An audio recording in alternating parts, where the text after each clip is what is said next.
Hello sa aking mga kapwa ko content creators. So, magandang hapon sa aking mga followers. Yan, magandang hapon din sa mga nakakapagpanood nitong video. So, magandang hapon sa inyo. So, sana matapos nyo tong video ko na to kasi meron akong ikukwento na napakahalaga sa bawat isa sa atin. Okay? So, ito'y patungkol sa LPG safety device scammers, mga scammers, no? So, may mga tao talagang mapanglamang sa kapwa, no? Ayaw lumaban ng patas. Okay? So, ang modus ng LPG scam na yan ay mayroong mga kakatok sa mga bahay-bahay, no? At magpapakilala na nung una magso-survey daw sila ng mga LPG, gasol, ng mga bahay-bahay kung ligtas daw sa pagsabog, no? Yun talaga, siyempre ikaw naman for your awareness, ganun talaga yung mangyayari din. So, wala ka talaga kasi kung titingnan mo talagang mga kagalang-galang naman, no? Yung mga pananamit nila ay talagang kagalang-galang. Kaya maniniwala ka talaga at paniniwalaan mo, no? So, ngayon, ang nangyari, magkikipagkwentuhan yan. Kukunin yung loob mo. Kasi ako, bigla akong parang, siyempre, mabait lang tayo. So, madali tayo mapaniwala. Ayun. Nung binuksan ko yung gusto sabi niya, check lang daw yung yung tangke. Siyempre naman ako, check lang naman eh.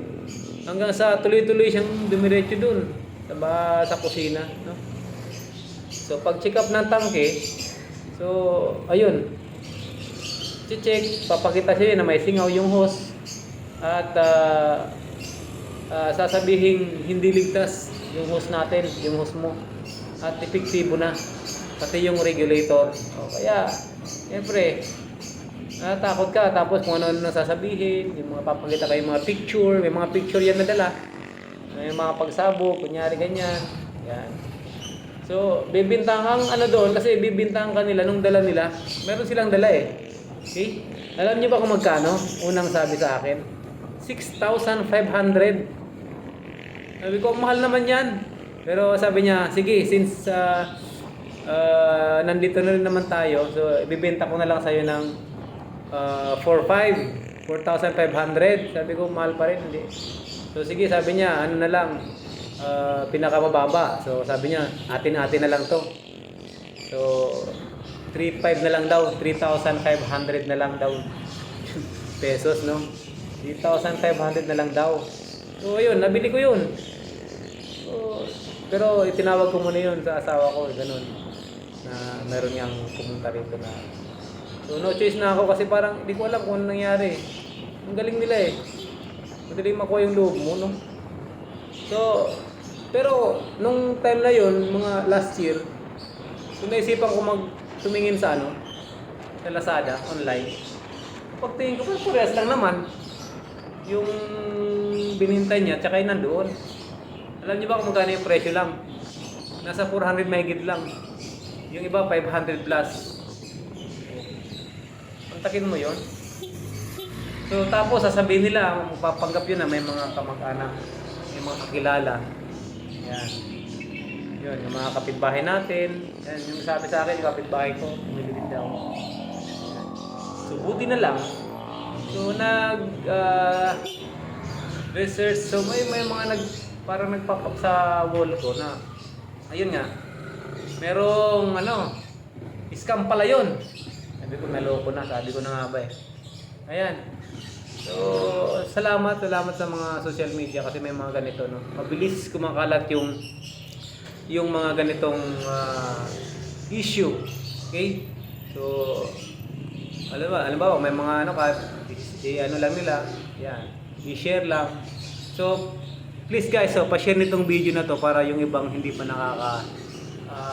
alam. So, maging aware sila, no? Kasi talagang nakakapanindig, no? Talaga naman. So, So kaya tayo, mag-ingat na lang. So since meron naman mga ganito, mga ganitong informasyon, so, ingat-ingat na lang, no? So unang-una, wag mo silang papapasukin sa bahay. Wag mong papapasukin sa bahay. Okay? Kung ano naman, so wag nyo na lang pansinin. Okay? So, kasi pag pinapasok nyo sa bahay, katulad ng nangyari sa akin, wala na, diretso na. Parang may mga kapangyarihan sila na ano eh. So, mapagpaniwalang kapangyarihan. Ano ba yun? Tigal po ba yun? Tawag doon? Pambulag ba? Yan. So, kaya ayun, since naging lesson na rin, wala na tayong magawa doon, nangyari na. Sana sa iba hindi na rin mangyari to, no? So, mag-ingat na lang tayo sa mga ganitong tao. Marami pa rin talaga. So, pakalat-kalat lang sila diyan. Okay?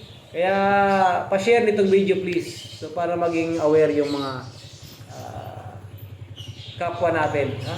Para hindi sila maisahan ng mga ganitong tao, no? So please pa-share na lang po sa aking mga followers. So please share this video para ma-aware. Okay? Be aware na lang po. So pakalat-kalat sila diyan. So yun ha. So maraming salamat sa mga nakinig hanggang dulo. So dito na natin tatapusin. Okay? So mag-iingat tayo sa ating pang-araw-araw na pamumuhay. Okay? So, ayan. So, yun lang. Go na tayo. So, mag-ingat na lang. At huli, safety first! Bye-bye!